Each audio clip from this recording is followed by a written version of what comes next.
Hindi short hand की practice dictation 80 शब्द प्रति मिनट गति से डिक्टेशन 5 सेकंड में शुरू होगी।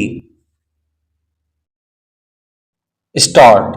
पिछले कुछ समय से अमेरिका के राष्ट्रपति डोनाल्ड ट्रंप जिस तरह अलग अलग देशों पर शुल्क लगाने की बात कर रहे थे, उसे कई अर्थों में दबाव की रणनीति माना जा रहा था।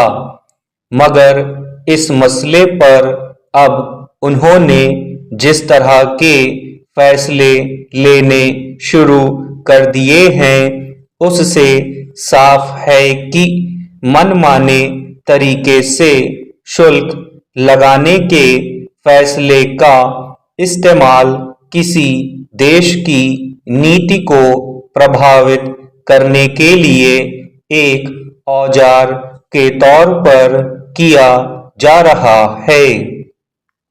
इस क्रम में ट्रंप बीते दिनों बार बार यह कहते रहे कि वे भारत से आयात किए जाने वाले उत्पादों पर भारी शुल्क लगाएंगे, मगर उनके बयानों में जैसे उतार चढ़ाव देखे गए, उसके मद्देनजर यह उम्मीद की जा रही थी कि वे अपनी जिद पर विचार करेंगे और भारत को लेकर उदार रुख अपनाएंगे, खास तौर पर इसलिए भी कि बीते कुछ वर्षों के दौरान भारत और अमेरिका के बीच द्विपक्षीय संबंधों के नए दरवाजे खुले थे और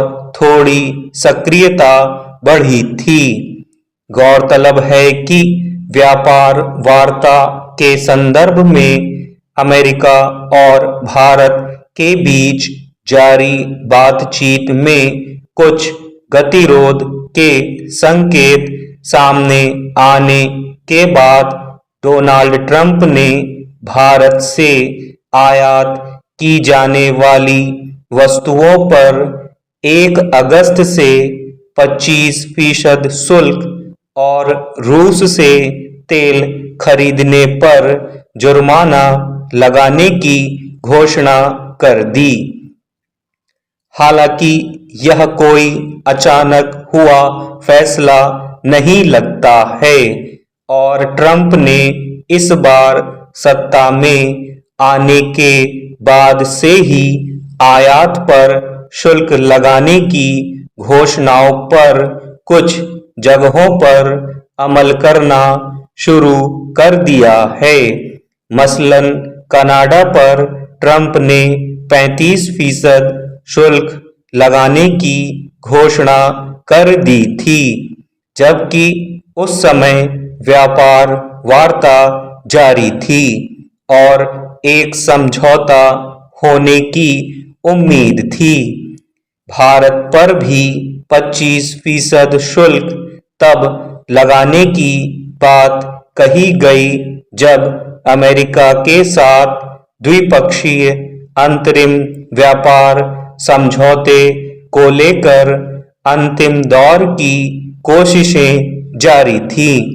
उल्लेखनीय है कि अमेरिका के वार्ताकारों का एक समूह 25 अगस्त को भारत के दौरे पर आने वाला है, जो प्रस्तावित व्यापार समझौते पर बातचीत के अगले दौर में हिस्सा लेगा।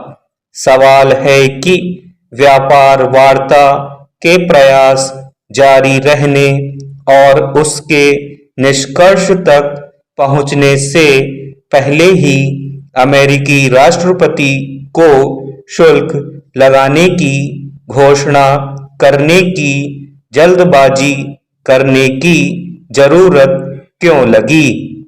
क्या इस फैसले को व्यापार वार्ता में अपने हित में नीतिगत फैसले लेने के लिए दबाव बनाने की रणनीति नहीं माना जाएगा। एक दलील यह दी गई है कि भारत का शुल्क बहुत ज्यादा रहा है। स्टॉप।